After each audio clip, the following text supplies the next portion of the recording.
December 17th, 1944, 0630 hours. Observation post Delta, 3 kilometers west of Bastogne, Belgium.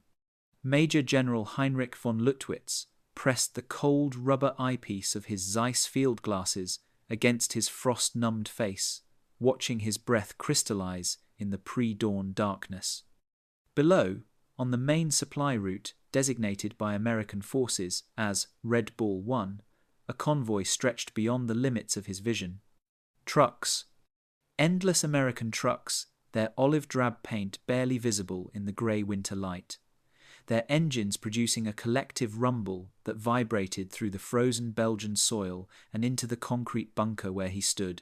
He began counting. 1, 2, 3. The trucks moved with mechanical precision, spaced exactly 50 meters apart, each one identical to the last. 20, 30, 40. His hand cramped as he marked tallies on the frosted observation log. 60, 80, 100. Herr General, his aide, Hauptmann Klaus Steiner, spoke softly. The convoy has been passing for 47 minutes. Von Lüttwitz did not lower the field glasses. 120. 140. The numbers climbed with the same relentless inevitability as the convoy itself. Each truck, he estimated, carried approximately 140 rounds of 105mm artillery ammunition. Some carried larger calibers, some smaller, but the average held 180 trucks, 200, 220. Herr General, the radio intercept section, reports. Silence. Von Lüttwitz's voice carried the quiet authority of a man who had commanded artillery batteries from Poland to the gates of Moscow. He needed to finish counting. 270, 300. The sun crept above the Ardennes ridgeline, painting the convoy in shades of orange and gold. The trucks kept coming. 350, 400, 420. At 437 trucks, the convoy finally ended. A single American armored car brought up the rear, its crew visible through his optics, drinking something hot from metal cups. Steam rose from their mouths as they talked and laughed. Von Lüttwitz lowered the field glasses. His eyes ached, his hands trembled, and not from the cold. Herr Hauptmann, the calculation. Steiner's pencil scratched across paper. 437 trucks. Estimated cargo per truck, 140 shells. Total, 61,180 rounds of artillery ammunition. Von Lüttwitz nodded slowly. And this is? According to the radio intercept, Herr General, this is the morning resupply convoy for the American 3rd Corps Artillery. They receive 3 such convoys daily. The bunker fell silent, except for the distant rumble of American trucks continuing eastward. Von Lüttwitz walked to the map table, his boots echoing on concrete. Red pins marked German artillery positions. 42 batteries, 168 guns total.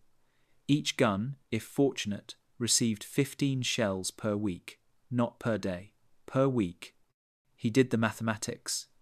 His entire artillery command, 168 guns, covering 30 kilometers of front, received 2,520 shells weekly. If lucky, often less. The Americans had just transported 61,000 shells for one corps. In one convoy. In one morning. This cannot be correct.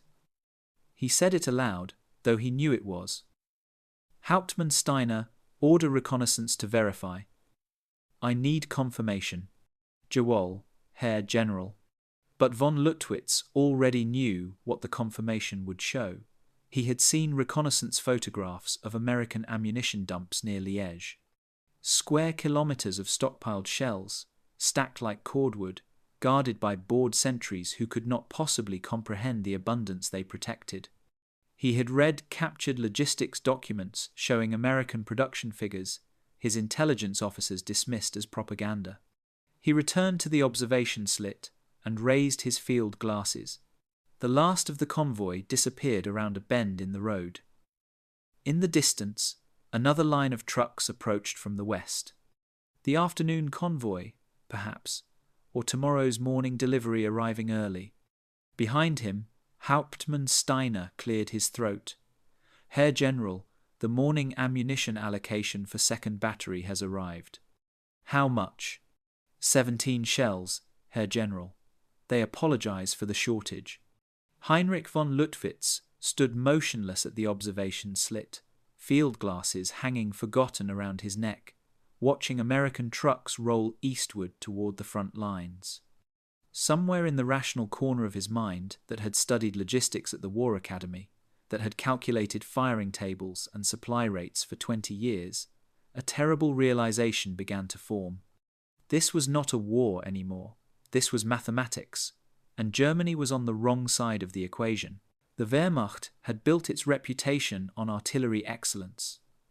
From the Franco-Prussian War through the Great War, German gunners were considered the finest in Europe.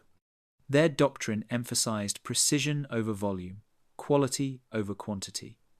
A single well-placed shell, the theory went, accomplished more than a dozen fired blindly. Mathematical fire control, superior optics, and rigorous training produced artillery batteries that could deliver devastating accuracy with minimal ammunition expenditure. Von Lüttwitz embodied this tradition.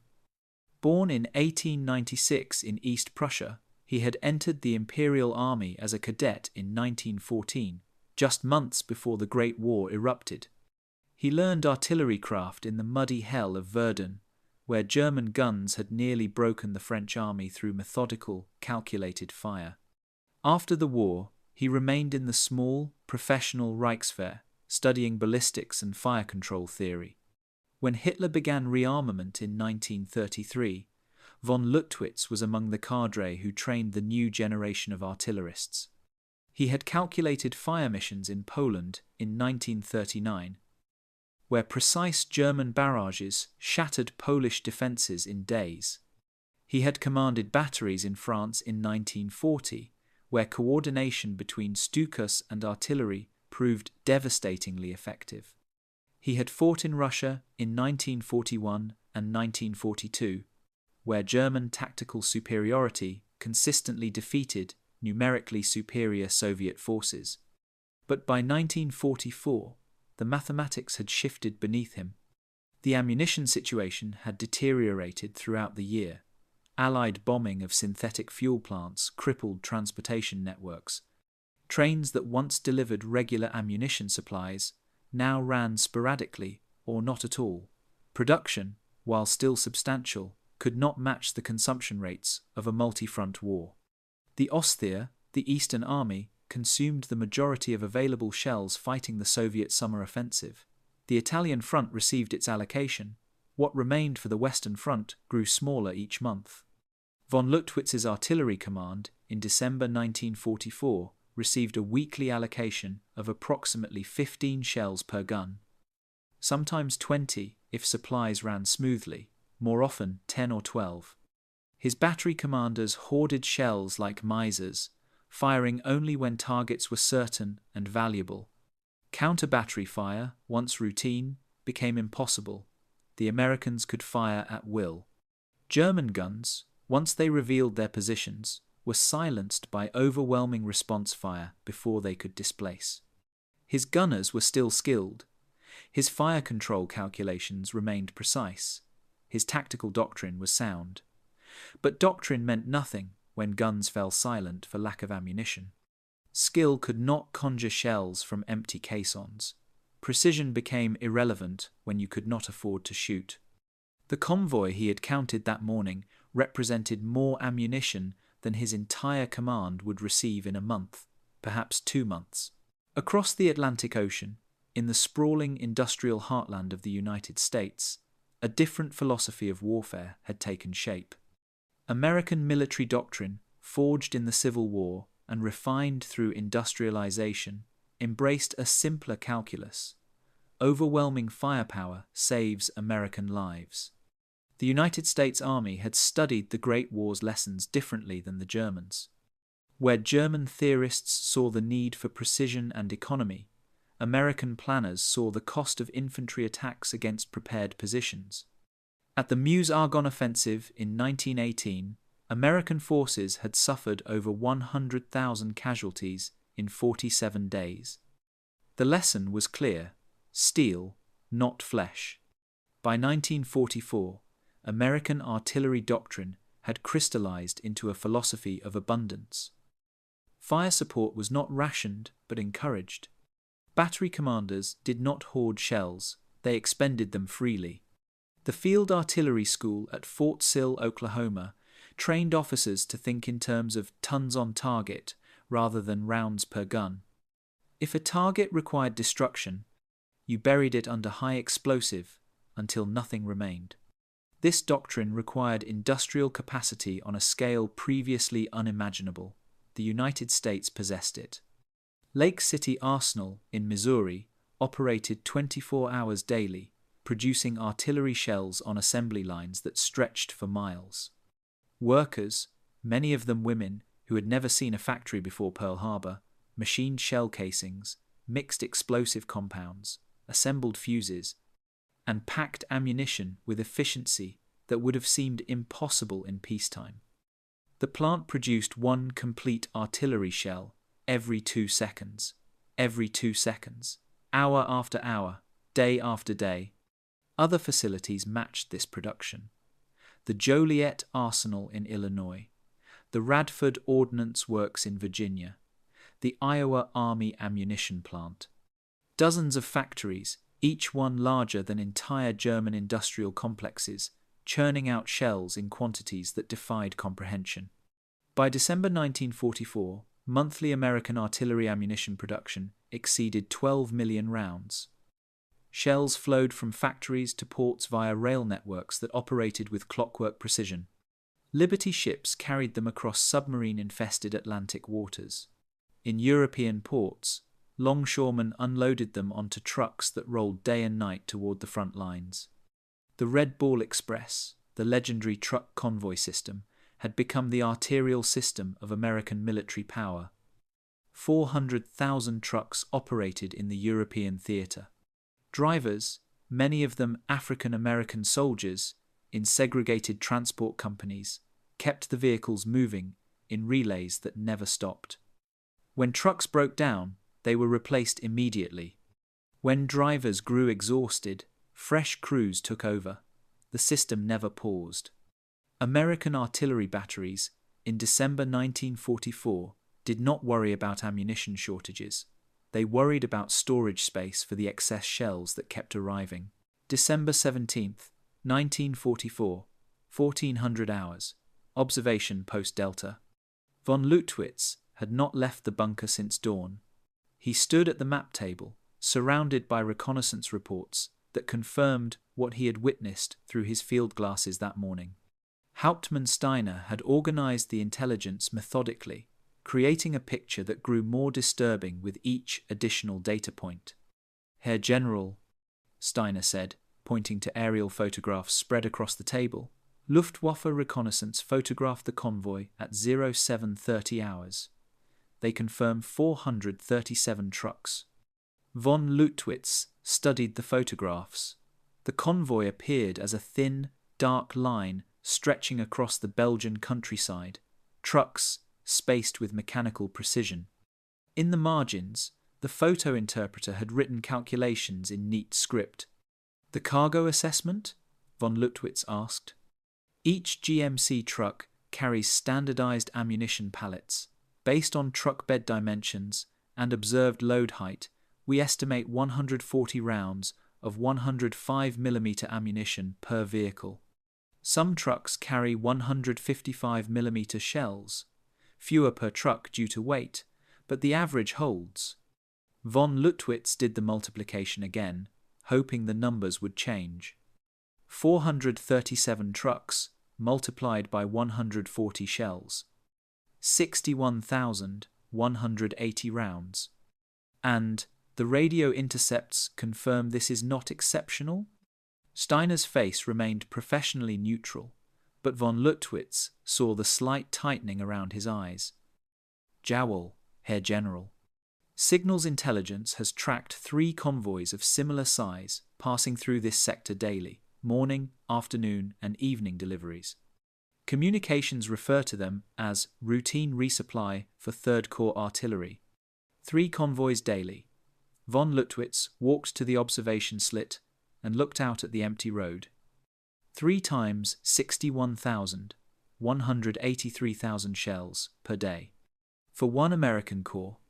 How many corps do the Americans have in this sector? He asked, though he already knew. 1st Army currently deploys 3 corps on our front, Herr General, 3rd, 5th, and 7th Corps. Intelligence estimates similar supply rates for each. Von Lüttwitz closed his eyes. 3 corps, 3 convoys per day per corps, 9 convoys total, approximately 550,000 shells delivered daily to American forces facing his army group. His own artillery, command 168 guns across 42 batteries, received 2,500 shells weekly when supplies ran well. The Americans were delivering more ammunition in 1 hour than his entire command received in 7 days. He opened his eyes and turned back to Steiner. Order a recount. Use different observers. I need absolute confirmation. Jawohl, Herr General. Steiner hesitated. The observers are certain. They counted 3 times independently. The numbers are consistent. Von Lüttwitz nodded slowly. I know, Hauptmann, but when I submit my report to Army Group, they will not believe it. They will think we made an error.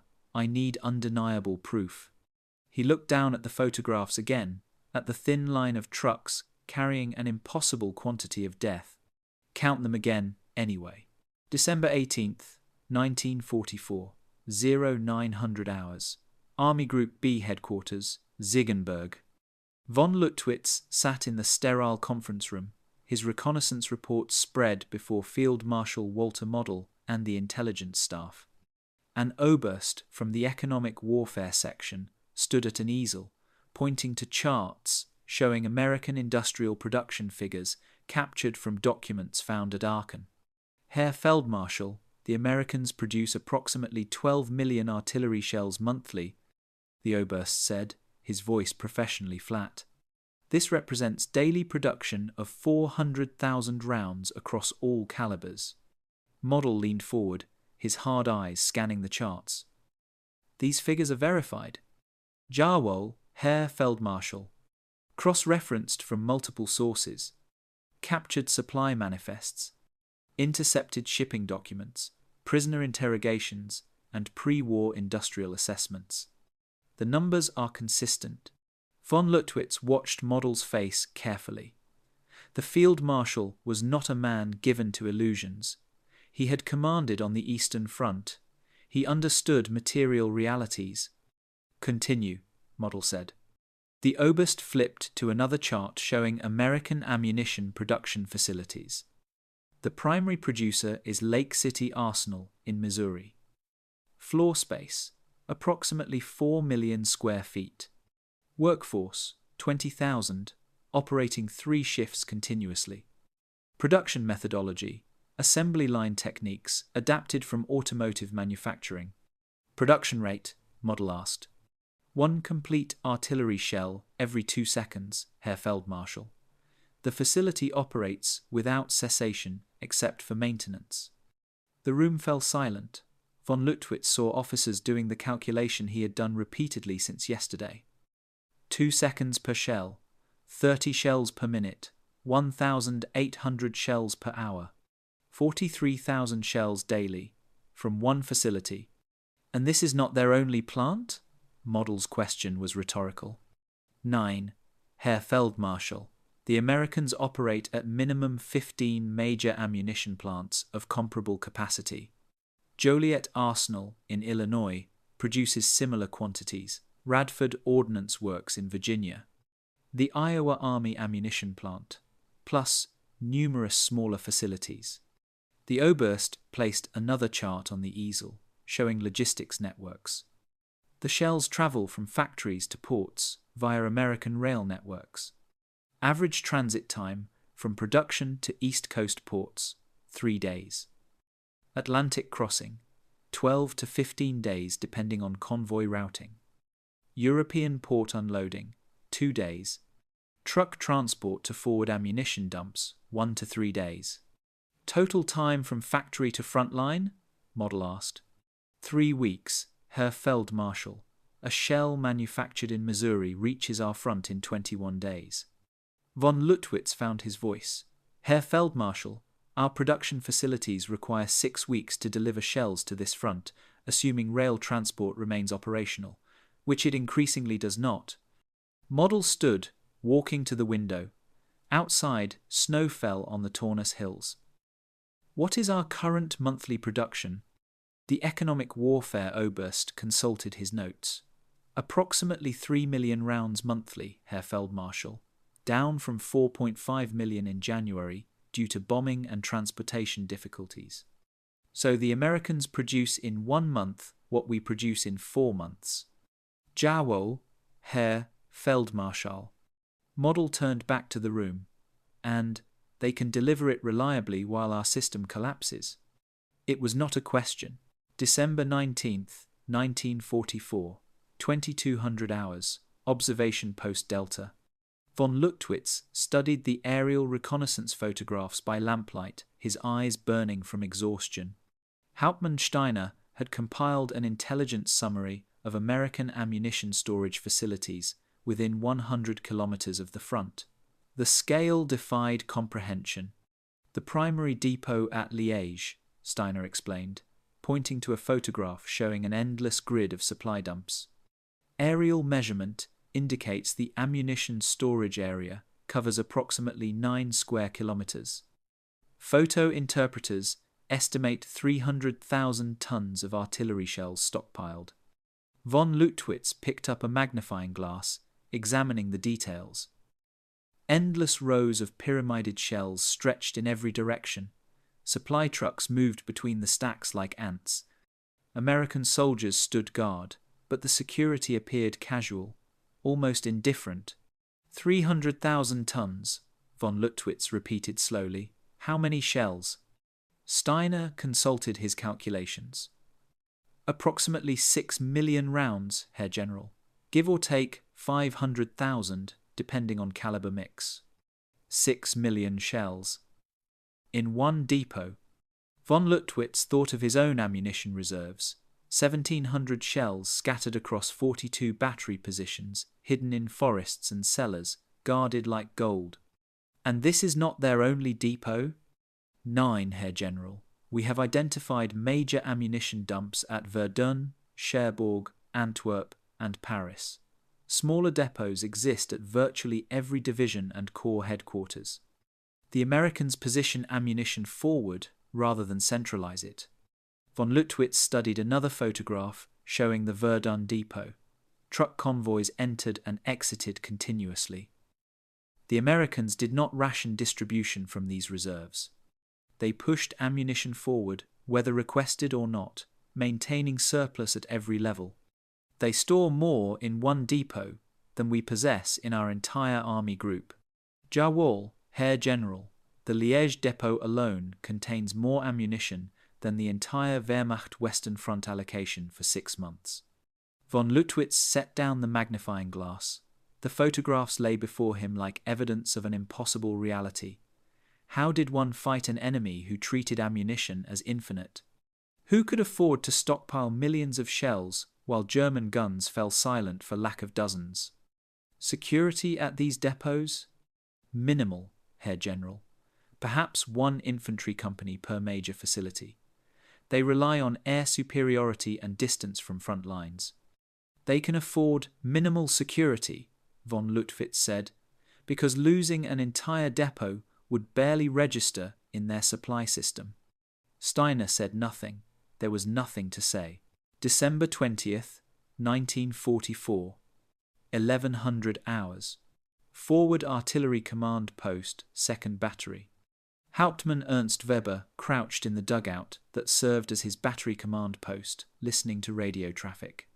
His signals officer, Lieutenant Hartmann, had become skilled at intercepting American artillery communications. What they revealed was a system Weber no longer understood. "Sir," The American battery to our north is requesting fire mission approval, Hartmann said. Weber waited. In the Wehrmacht, such requests travelled up the chain of command, battery to battalion, battalion to regiment, regiment to division. Each level evaluated the request against ammunition availability and tactical priority. The process took hours, sometimes days. Often requests were denied. Approved, Hartmann said. Immediate, 200 rounds. Weber checked his watch. 12 seconds had elapsed. They are firing now, sir. Through the dugout's firing slit, Weber heard the distant thunder of American guns. The barrage lasted 7 minutes. 200 rounds expended on a target spotted moments ago. Explain their ammunition requisition system again, Weber said. Hartmann consulted his notes from weeks of intercepts. Sir, the Americans do not request ammunition. It is pushed forward automatically based on standardized consumption rates. Each battery receives daily deliveries. 100 rounds per gun per day for active sectors. Delivered, whether requested or not. Weber did the mathematics. His battery had 4 guns. By American standards, he should receive 400 rounds daily. His actual allocation, 15 rounds weekly. The Americans received in 1 day what he received in 26 days. What happens if they do not use their allocation? The unused ammunition remains at battery level, sir. It accumulates. The Americans position 3 days of supply at each firing position. Weber thought of his own ammunition. 8 shells hidden in a cellar, 200 meters behind the guns.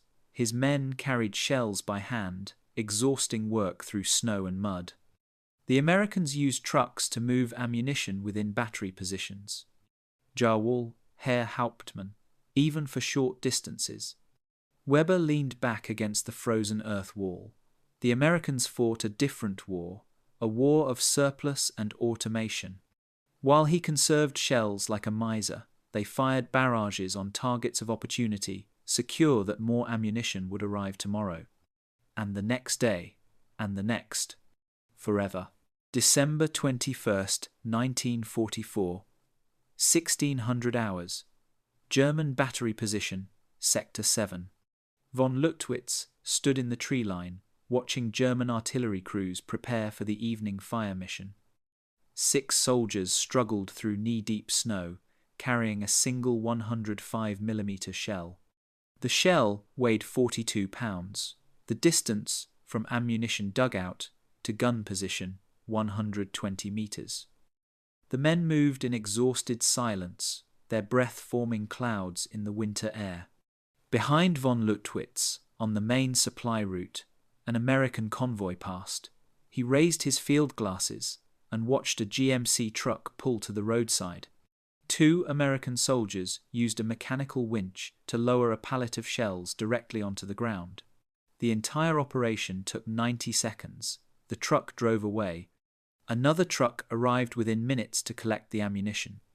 Von Lüttwitz lowered the glasses and turned back to his men. They had completed their journey. 6 men, 1 shell. 5 minutes of exhausting labour through snow. The gun crew loaded the shell with practiced efficiency, but fatigue showed. They had carried 17 shells that afternoon. Each journey sapped their strength. The Americans, he had learned from intelligence reports, employed specialized ammunition handlers, trained personnel who managed shell logistics exclusively. They used forklifts, cranes, and mechanical conveyors. An American battery could move and load more ammunition in 1 hour than his crews could handle in a full day. But it was not just machinery, it was philosophy. American doctrine assumed ammunition would always be available. German doctrine assumed scarcity. One system built on abundance, the other on deprivation. Von Lüttwitz watched his men trudge back through snow for another shell. They would carry ammunition until dark. The Americans would use trucks. Exhaustion versus efficiency. Scarcity versus surplus. Germany versus America. December 22nd, 1944. 2300 hours. Command bunker. observation post Delta. Von Lüttwitz sat alone at the wooden table, a single oil lamp casting shadows across the maps and reports spread before him. Outside, snow fell steadily. He had sent Hauptmann Steiner to sleep 2 hours ago. This calculation required no witnesses. He pulled a fresh sheet of paper toward him and picked up a pencil. The numbers had been circling in his mind for days. Now he would commit them to paper with the same methodical precision he had once applied to firing solutions. At the top of the page, he wrote, Ammunition, Availability, Analysis, December 1944. First, the German situation. His command, 168 guns across 42 batteries covering 30 kilometers of front. Weekly ammunition allocation, when supplies ran smoothly, 15 shells per gun, 2,520 shells total. Reality in December, approximately 12 shells per gun, 2,016 shells weekly. He wrote the numbers carefully, his handwriting precise, despite the cold. Monthly allocation, 8,064 shells. He paused, staring at the number. 8,000 shells monthly for 168 guns, fighting the largest army ever assembled in Western Europe. Now, the American numbers, compiled from reconnaissance and intelligence analysis. American Third Corps alone, approximately 400 artillery pieces, 3 convoys daily, each carrying 61,000 shells. Total daily delivery, 183,000 shells. Weekly, 1,281,000 shells. Monthly, 5,124,000 shells. Von Lüttwitz set down his pencil and picked up a calculator captured from an American supply depot. He verified the division. The Americans delivered to one corps in 1 month what equaled 635 times his entire Army Group allocation. But Third Corps was only one of 3 American corps facing his sector. He multiplied by 3, 15,372,000 shells monthly delivered to American First Army. The ratio, 1,906 to 1. Nearly 2,000 American shells delivered for every 1 German shell available. He wrote this number at the bottom of the page and underlined it twice. But these were delivery numbers. What about consumption? Intelligence indicated American batteries fired an average of 50 rounds per gun per day in active sectors. 400 guns, firing 50 rounds daily, 20,000 shells consumed per day per corps. 60,000 shells daily across all 3 corps. His entire weekly allocation consumed by the Americans in less than 2 hours. Von Lüttwitz leaned back in his chair. He had commanded artillery for 25 years. He understood firepower, trajectories, and tactical employment. He had fought in 4 campaigns and earned decorations for his skill. None of it mattered. The Americans were not outthinking him. They were not outmaneuvering him. They were simply burying his positions under steel. When his guns fired 3 shells, the Americans responded with 600. When he massed fire for an attack, they overwhelmed his batteries with counter-battery fire he could not match. Tactical skill became irrelevant when one side possessed infinite ammunition and the other counted individual shells. He looked at the paper. The calculations were correct. He had checked them 3 times. The conclusion was inescapable. Germany was not fighting a war. Germany was being executed by industrial mathematics. Von Lüttwitz folded the paper carefully and placed it in his dispatch case. Tomorrow he would submit it to Field Marshal Model. He doubted Model would be surprised, but someone needed to document the truth. The pencil rolled across the table. He let it fall. December 23rd, 1944. 0700 hours. Command bunker. Observation post Delta. Von Lüttwitz spread the operations map across the table. Field Marshal Model had ordered a limited counterattack for December 26th. The objective, recapture the crossroads at Marche en Famenne, currently held by elements of the American 84th Infantry Division. The operation would require concentrated artillery support. Hauptmann Steiner stood beside him, silent, waiting. "The plan," von Lüttwitz said, pointing to the map. "A preparatory barrage beginning at 0600. Duration 30 minutes. Concentration of fire on American defensive positions here, here, and here. Follow-up barrage on likely counter-attack routes. Total duration 90 minutes. His finger traced the artillery fan across the map. Standard doctrine, textbook fire support for an infantry assault. Ammunition requirements? Steiner asked quietly. Von Lüttwitz had already done the calculation. Minimum 2,000 shells for effective suppression, 3,000 for optimal results. Steiner consulted the ammunition status report. Current available stocks, 340 shells, Herr General. The silence stretched between them. If we concentrate all available ammunition, von Lüttwitz continued, we can fire for approximately 17 minutes. Each gun fires twice, perhaps 3 times. Then silence. And the American response, Herr General. Von Lüttwitz picked up the intelligence summary. American artillery facing this sector, approximately 120 guns. Ammunition available, unlimited for practical purposes. Standard American counter-battery doctrine, 10-to-1 response ratio. They will identify our firing positions within 3 minutes, he said. They will bring 1,200 shells down on our batteries within 10 minutes. Our guns will be destroyed or forced to displace before completing the barrage. And if we do not fire the preparatory barrage? The infantry attack proceeds without artillery support against prepared American positions supported by their artillery firing at will. Steiner looked at the map. So we cannot provide effective fire support. Correct. And without fire support, the attack will fail. Almost certainly. But the attack has been ordered. Yes. Von Lüttwitz folded the map carefully. The tactical problem had no solution. German doctrine assumed artillery superiority, or at minimum parity. American abundance had rendered doctrine obsolete. He could not suppress American positions. He could not protect his attacking infantry. He could not protect his own guns once they revealed positions. Tactical skill required resources to implement.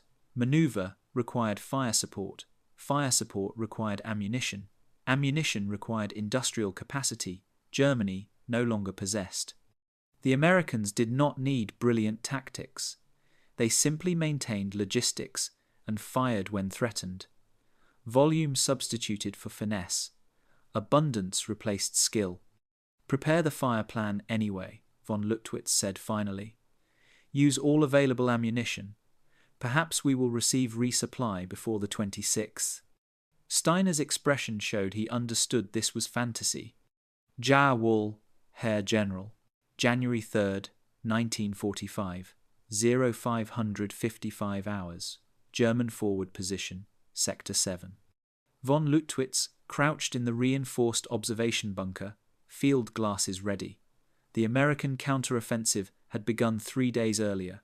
Now intelligence indicated a major push scheduled for this morning. He had positioned himself forward to witness what his calculations had predicted. The winter darkness hung heavy over the Belgian forest. His breath frosted in the air. Around him, German soldiers huddled in their positions, waiting. They had learned to recognize the signs.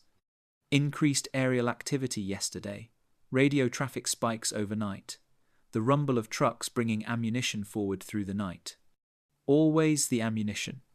Herr General, Hauptmann Steiner whispered beside him. 5 minutes to 0600. Von Lüttwitz nodded, checking his watch. 05:55. The Americans were punctual. Their attacks began exactly on schedule, coordinated by synchronized watches across divisions. German attacks, when they happened now, started when units were finally assembled, ammunition distributed, communications established. The Americans operated like a factory. The Wehrmacht improvised like craftsmen. 0558. 0559. At precisely 0600 hours, the world exploded. The first shells arrived without warning, their passage through air faster than sound. The bunker shook, dust rained from the timber ceiling, the oil lamp swung violently. Outside, the forest erupted in fire. Von Lüttwitz pressed his face to the observation slit. Through the narrow opening, he watched hell manifest. Orange flashes rippled across the entire front like lightning in a storm. The concussion from nearest impacts hit the bunker with physical force. The sound was not individual explosions, but a continuous roar that made his skull vibrate. He tried to count the impacts. Impossible. They overlapped, merged, became a single sustained detonation that never paused. Trees disintegrated, earth fountained skyward, snow vaporized in the heat. The bunker's timber supports creaked under strain. "Counter battery," Steiner shouted over the noise. "Should we—" "No," von Lüttwitz grabbed his arm. "Our guns fire one shell. They will receive 100 in response. They must remain silent." The barrage continued. 5 minutes, 10 minutes, 15 minutes. The intensity never decreased.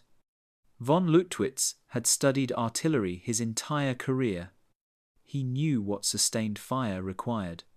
Ammunition handlers working continuously, gun crews rotating to prevent exhaustion, forward observers adjusting fire, battery commanders coordinating targeting, supply trucks maintaining steady flow of shells.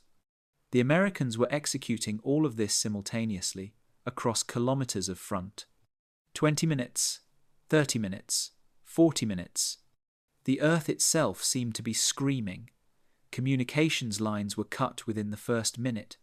Runner attempts to reach forward positions failed. Men who ventured outside returned, deafened, bleeding from their ears, unable to speak coherently. At 42 minutes, the barrage shifted. Shells began falling deeper, behind German lines, interdicting reinforcement routes and command posts. The forward positions, what remained of them, received only harassment fire now. The Americans were following doctrine: suppress defenses, then isolate them. Von Lüttwitz did rapid calculation: 42 minutes of intensive fire across a 5-kilometer front. Assuming standard American fire density, approximately 40,000 shells expended. 40,000 shells in 42 minutes. His entire monthly allocation fired by the Americans in less than 1 hour. The bunker door opened. A runner stumbled in, his uniform smoking, his face blackened. "Herr General, 1st Battalion, gone. 2nd Battalion not responding. 3rd Battalion reports 70% casualties. No counter-battery fire possible. Guns buried or destroyed." Von Lüttwitz lowered his field glasses. The barrage continued in the distance, systematic, methodical, unstoppable. "This is not war," he said quietly. "This is industrial execution. January 3rd, 1945, 0700 hours. German forward position, Sector 7. Von Lüttwitz emerged from the bunker into silence. The barrage had ended 15 minutes ago. The sudden quiet was more disturbing than the noise. His ears rang. Everything sounded muffled, distant, as if underwater. The forest no longer existed. Where pine trees had stood an hour ago, only splintered stumps remained. The ground was cratered, overlapping holes forming a moonscape of frozen earth and broken timber. Snow had been blasted away, revealing black soil churned by high explosive. The air smelled of cordite and earth. He walked forward carefully, boots crunching on shell fragments. A helmet lay upside down, empty. A rifle stood vertical in the ground, driven there by concussion. The remains of a bunker had collapsed inward, timber beams shattered like matchsticks. Hauptmann Steiner followed him, silent. They reached what had been 1st Battery's position. 3 guns had been emplaced here yesterday. Von Lüttwitz found one, its barrel bent at an impossible angle. The other 2 were buried under earth. The gun crews were gone, not retreated, gone, erased. He knelt beside a crater and picked up a shell fragment, still warm, American manufacture. The base stamp read, Lot 4478, DEC 44, Lake City, manufactured last month. Shipped across an ocean, trucked hundreds of kilometers, fired into this forest. 1 shell among 40,000. Von Lüttwitz let the fragment fall. Around him, devastation stretched in every direction. 60% casualties, the runner had said. An underestimate. You could not count casualties when positions themselves ceased to exist. He turned to Steiner. Document this. Photographs, measurements, crater density, complete record. Jawohl, Herr General, for the report? For the future, von Lüttwitz said quietly, so someone will understand what industrial warfare means. January 3rd, 1945. 0800 hours. American Artillery Command Post, 3rd Corps. Colonel James Murphy stood in the command tent, studying the fire mission reports from the morning barrage. Around him, staff officers updated plotting boards and filed paperwork. The atmosphere was routine, professional, almost bureaucratic. Sir, ammunition expenditure report for this morning's preparation, his executive officer said, handing him a clipboard. Murphy scanned the numbers. 42,000 shells fired across the Corps front. He frowned slightly and tapped the paper with his pencil. We're running high this week. What's our current depot status? Sir, Liège reports 320,000 rounds on hand. Verdun has 280,000. We're receiving the standard 3 convoys daily. No supply issues anticipated. Murphy nodded, satisfied. 320,000 shells represented about 5 days of heavy operations at current consumption rates. Adequate but not comfortable. He preferred 7 days minimum on hand. Make sure we're not burning through ammunition unnecessarily. Remind battery commanders that preparation fires should be efficient, not excessive. Yes, sir. Murphy signed the report and moved to the next item. A request from 5th Division for additional ammunition allocation. He approved it automatically. They had plenty. What Colonel Murphy did not know, could not know from inside his world of abundance, was that the expenditure report he had just approved represented more shells than the entire German army facing him would receive in 2 months. The supply issues he worried about were figments compared to German reality. To him, 42,000 shells was a Wednesday morning, a routine preparation, nothing special. He worried about tire wear on the trucks, about proper inventory procedures, about whether batteries were following doctrine for ammunition storage. He never worried about running out. That was simply impossible. January 3rd, 1945. 1300 hours. Ammunition Supply Depot, Liège, Belgium. Captain Sarah Chen walked through the vast storage facility, clipboard in hand, conducting her weekly inventory inspection. Rows of stacked ammunition stretched in every direction, pyramids of shells organized by caliber and lot number. Her job was to ensure proper accounting, prevent pilferage, and maintain quality control. She stopped at a section where shells showed slight corrosion on the brass casings. Moisture damage from outdoor storage. She made a note. Recommend rotating stock. Move affected lots to forward units for immediate use. Replace with fresh inventory. A sergeant approached. Ma'am, we've got a problem. Chen looked up, concerned. What kind of problem? Storage space, ma'am. The morning convoy delivered 65,000 rounds. We're running out of room in the covered storage. Chen consulted her inventory sheets. 320,000 rounds currently on hand.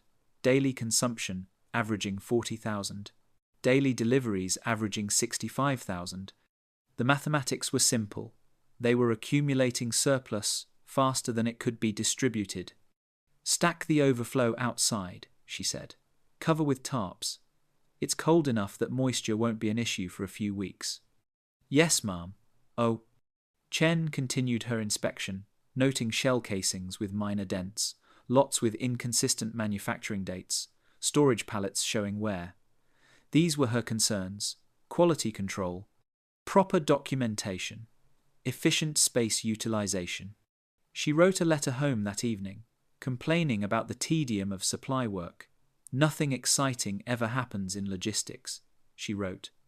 Just endless counting and paperwork. She had no idea that German commanders studied aerial photographs of her depot with despair, that the storage problem she managed represented more ammunition than entire German army groups possessed. To her, 320,000 shells was a bureaucratic inconvenience. An inventory management challenge. Nothing more. January 5th, 1945, 1500 hours, Army Group B Headquarters, Ziegenberg. Von Lüttwitz stood before Field Marshal Model's desk, his report submitted, his recommendations clear. Model read the document in silence, his face expressionless. Other staff officers stood nearby, waiting. Your conclusions, Herr General, Model said finally. We cannot hold against American artillery superiority, Herr Feldmarschall. The ammunition disparity is approximately 2,000 to 1. When we concentrate forces for attack, they destroy our positions with preparatory barrages we cannot answer.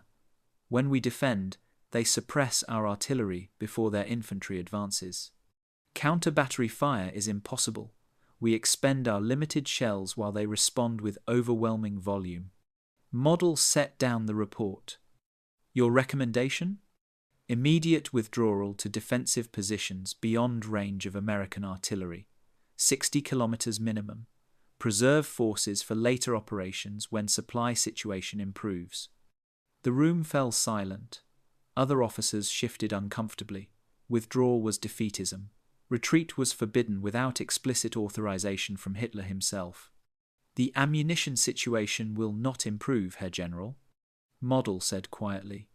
Rail networks are destroyed. Production facilities are bombed. Transport fuel is exhausted. What we have now is what we will have next month. Less, probably.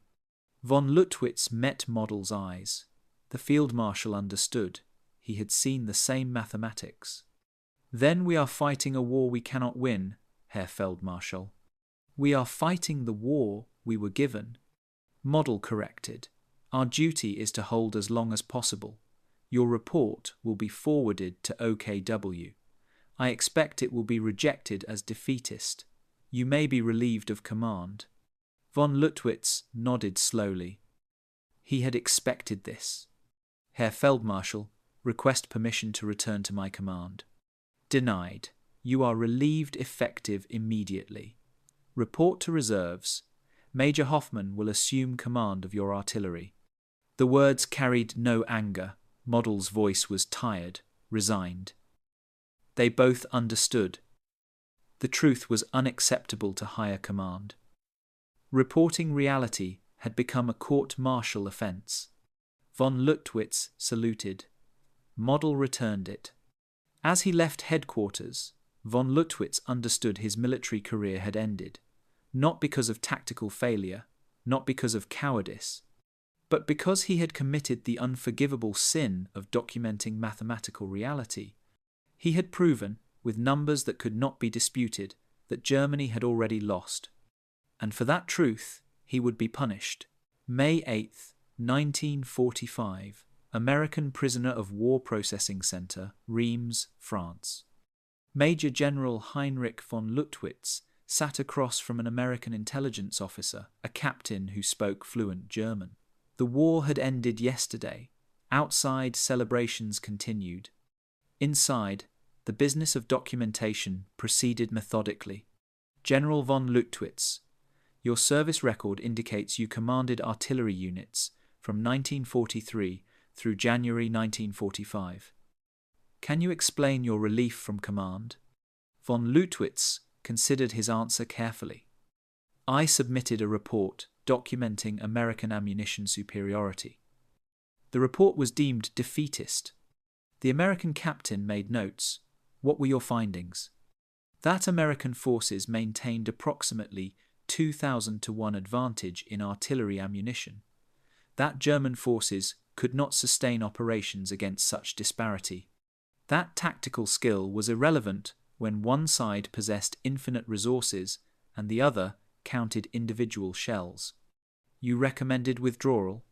I recommended preserving forces rather than allowing their destruction by overwhelming firepower.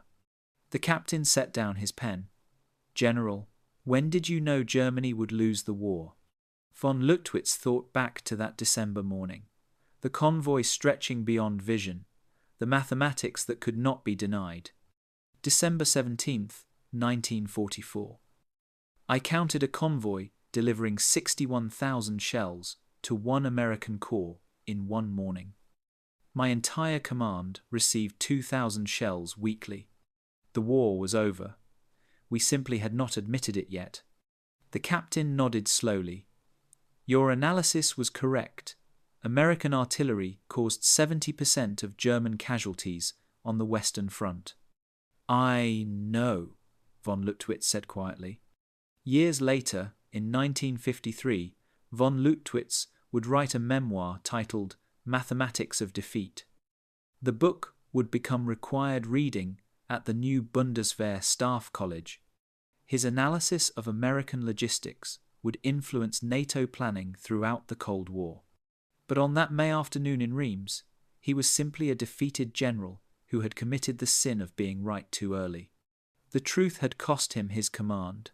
The final accounting of the artillery war in Western Europe revealed disparities that validated von Lüttwitz's calculations with brutal precision. United States artillery shell production, 144 million rounds annually.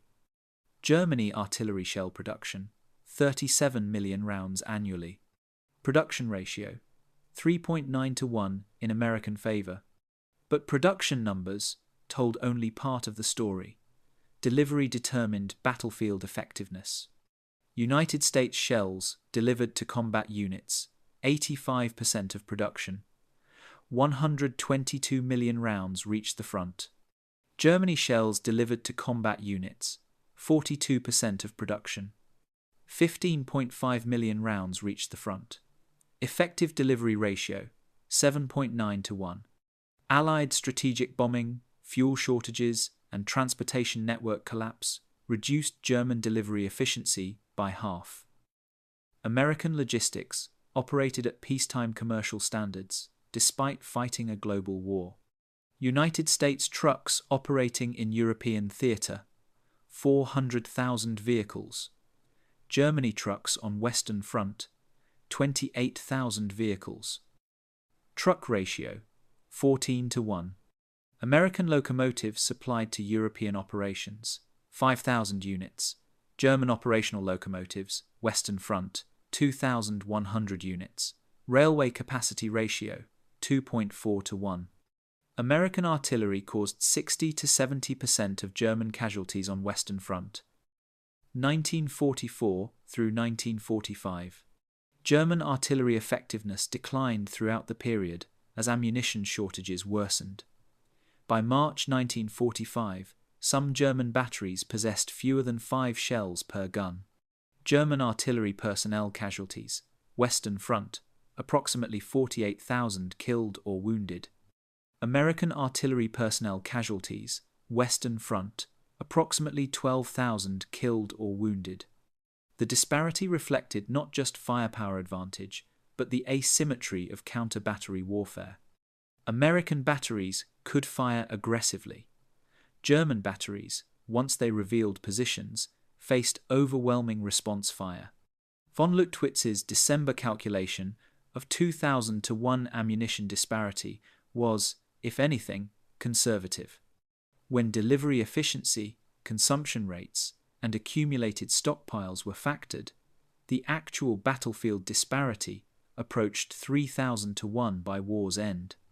No tactical doctrine could overcome such material disadvantage. No courage could substitute for shells. No skill could defeat mathematics. The lessons von Lüttwitz learned in December 1944 remain relevant in 21st century warfare. Russian forces faced ammunition shortages reminiscent of German experience. Artillery-dependent doctrine met constrained supply. NATO members supplied Ukraine with substantial ammunition stocks, though not at World War II American levels. The fundamental equation persisted. Industrial capacity determined sustained combat effectiveness. Modern precision weapons require complex manufacturing. A single Javelin missile costs approximately $178,000 and requires sophisticated production facilities. Artillery shells, though simpler, still demand industrial capacity, most nations allowed to atrophy after the Cold War. European nations discovered in 2022 that decades of peacetime had eliminated surge production capacity. Factories that once produced millions of shells annually had been closed or converted. Re-establishing production required years, not months. The United States faced similar challenges. American artillery shell production in 2022, approximately 14,000 rounds monthly across all calibers. Ukraine consumed that amount in 2 days of heavy fighting. Von Lüttwitz's insight endures. Modern warfare remains ultimately industrial. Precision weapons improve efficiency, but cannot eliminate the need for volume. Smart weapons are worthless in magazines that remain empty. Nations that maintained production capacity and stockpiles possessed strategic advantage. Those that assumed precision eliminated the need for quantity discovered painful lessons. Military planning must account for sustained consumption rates. Technology provides tactical advantage. Industry provides strategic sustainability. Wars are won by the side that maintains both. Von Lüttwitz counted convoys bringing 60,000 shells daily and understood Germany had lost. Modern commanders count production capacity measured in thousands monthly and must ask the same question: can industrial base sustain extended operations? The mathematics remain unchanged, only the scale varies. Industrial capacity still determines military outcomes. Logistics still beats tactics. Abundance still defeats scarcity. January 24th, 1945. Location unknown. The letter was discovered in 1992, tucked inside von Lüttwitz's personal effects donated to the Bundesarchiv. Written in pencil on Wehrmacht stationery, never sent, addressed to his wife. Mein Liev, Elisabeth. I write this knowing you may never receive it. Communications are uncertain, the future more so. I counted a convoy this morning. 437 trucks carrying ammunition to the Americans, 61,000 shells, more than my entire command will receive in months. I performed the calculations 3 times, hoping for error. The mathematics are merciless. We are not fighting a war. We are participating in our own execution by industrial process. What troubles me most is not our defeat. Defeat was inevitable from the moment we challenged an enemy whose factories produce more ammunition than we can imagine. What troubles me is the waste of good men who die for a cause already lost. Our son Karl writes that he has volunteered for artillery training. He is proud to follow his father's profession. Elizabeth, if you receive this letter and I do not return, tell him the truth. I cannot write officially. Tell him artillery without ammunition is useless. Tell him industrial capacity matters more than courage. Tell him wars are won by factories, not warriors. I have submitted my report to headquarters. They will call it defeatism. Perhaps they will court-martial me. I do not care. Someone must document the truth, even if no one wishes to hear it. The convoy brought 60,000 shells today. Tomorrow it will bring 60,000 more, and the next day, forever. I do not know how to fight infinity. Your Heinrich. The letter remained unfinished. Unsigned. Unsent.